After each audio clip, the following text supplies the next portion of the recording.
You are scrolling through your phone at midnight. Every post has an answer. One person says, freedom is everything. Another says, tradition is everything. Another says, science has replaced religion. And another says, spirituality is the only thing that can save the world. Everyone sounds certain. But what if one of the oldest surviving traditions stayed alive because it never trusted certainty too much? Hinduism can look confusing from the outside. It has gods and philosophy. It has temples and meditation, rituals and logic, devotion and debate, local customs and abstract ideas about consciousness. So your brain asks a modern question. What is the core ideology underneath all this? The answer is not one slogan. It is a deeper pattern. Hinduism stays relevant because its center is not one fixed opinion. It is a way of relating to truth, action, consciousness, and life. In the Rig Veda, there is a famous line often translated as, "Truth is one. The wise call it by many names." That does not mean every belief is automatically correct. It means your symbol, your language, and your mental picture are not the same as reality itself. That idea gives the tradition room to breathe. It can meet new ideas without instantly collapsing. It can debate them, translate them, reject parts, absorb parts, and still return to the older question. What is true beneath the changing names? This is why Hinduism never depended on one founder, one moment, or one mandatory book.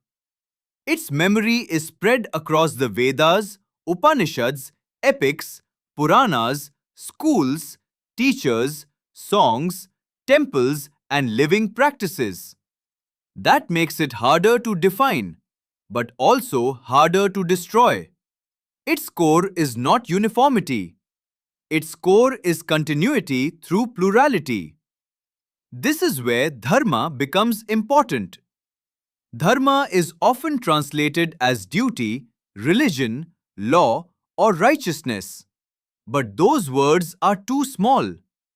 A simple way to understand Dharma is this: the pattern of right action that holds life together. Your dharma is not always identical to someone else's.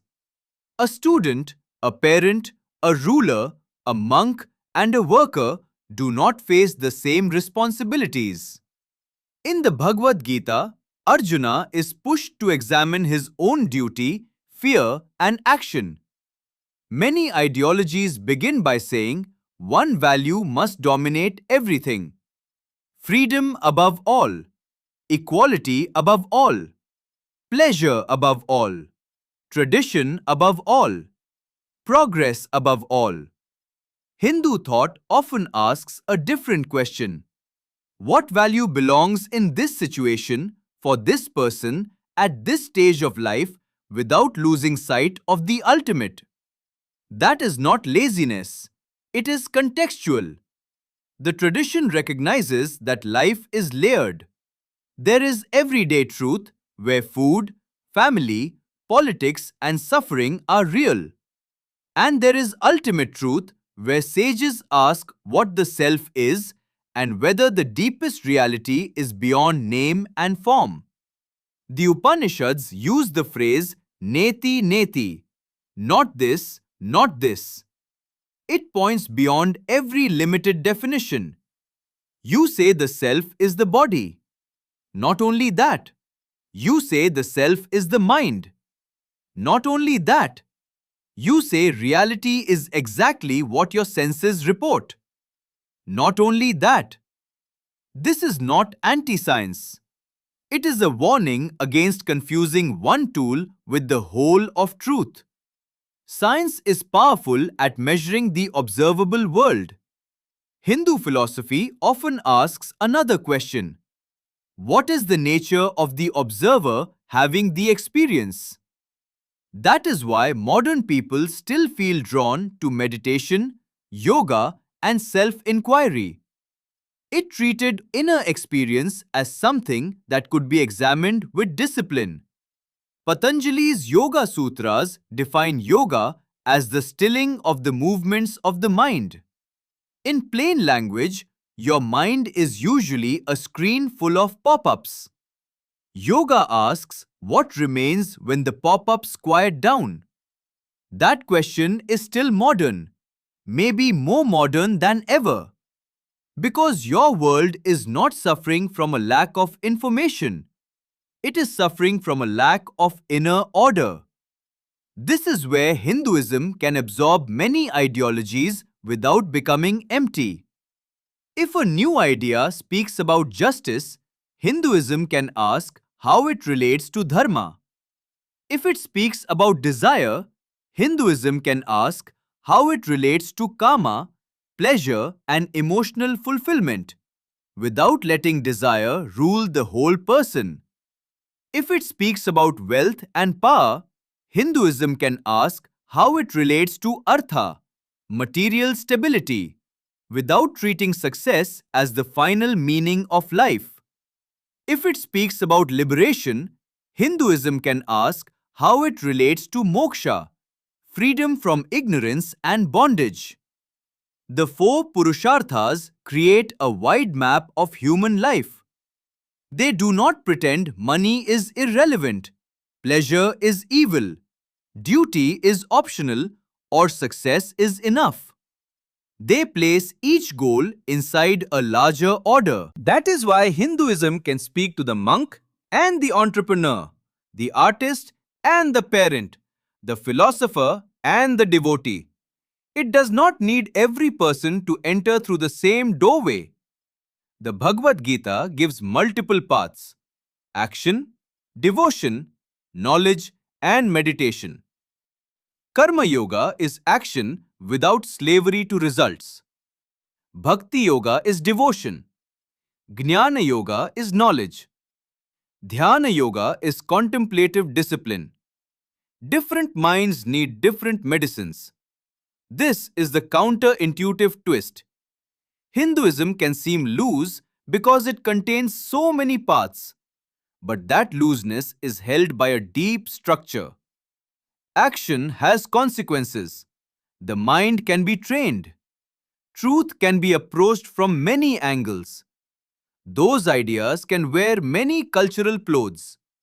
That is why Hinduism could hold village goddesses and abstract metaphysics, Sanskrit commentaries and regional songs, temple worship and forest renunciation, strict logic and ecstatic devotion. It is not a straight line. It is more like a mandala. Many forms around a center. And the center is not ideological conquest. It is spiritual digestion. This does not mean Hindu society has always lived up to its highest ideas. There have been exclusions, injustices, rigid customs, and conflicts. But the tradition also contains tools for self-correction. Kabir criticized empty labels. Mirabai broke expectations through devotion. Tukaram sang spiritual equality in everyday language. Swami Vivekanand translated Vedanta for a global age. Mahatma Gandhi drew from the Gita, ahimsa, and self-discipline to shape political resistance. The point is not that Hinduism has no problems. The point is that its own vocabulary can generate renewal. A rigid ideology survives by defending its first form. A living civilization survives by remembering its deepest form. This is why Hinduism feels strangely future-proof in an age of polarization. Modern ideology often asks you to compress yourself into one thing: rational, spiritual, productive, tribal, or totally free from limits. But your actual life is not one thing. You want meaning and comfort. You want success and peace. You want individuality and belonging. You want science and wonder. You want roots without becoming trapped by them. Hinduism stays relevant because it does not panic when the human being is complex. It has been studying complexity for a very long time. Its answer is not choose one layer and deny the rest. Its answer is learn the right place of each layer. Let desire exist, but do not become its servant. Let wealth matter, but do not worship it. Let duty guide you, but do not turn it into cruelty. Let knowledge sharpen you, but do not let pride harden you. Let devotion soften you, but do not let emotion blind you. Let meditation quiet you, but do not use silence to escape responsibility. That balance is difficult, but that is exactly why it lasts. Easy answers expire quickly. Deep frameworks keep returning because each age discovers a new use for them. At midnight, when your screen is full of people selling final answers, Hinduism offers a stranger possibility. Maybe truth is not small enough to be owned by one ideology. Maybe the mind has to become wider before the answer becomes clearer. Maybe relevance does not come from changing your center every decade, but from having a center deep enough to let the surface change. That is the ancient idea that keeps Hinduism alive. Not that every path is the same, not that every belief is correct, but that reality is vast. Human beings are layered, and wisdom begins when your certainty becomes humble enough to keep seeking. So you keep scrolling. Everyone still has a final answer. But somewhere beneath the noise, an older voice keeps asking a quieter question. Is your answer large enough for life?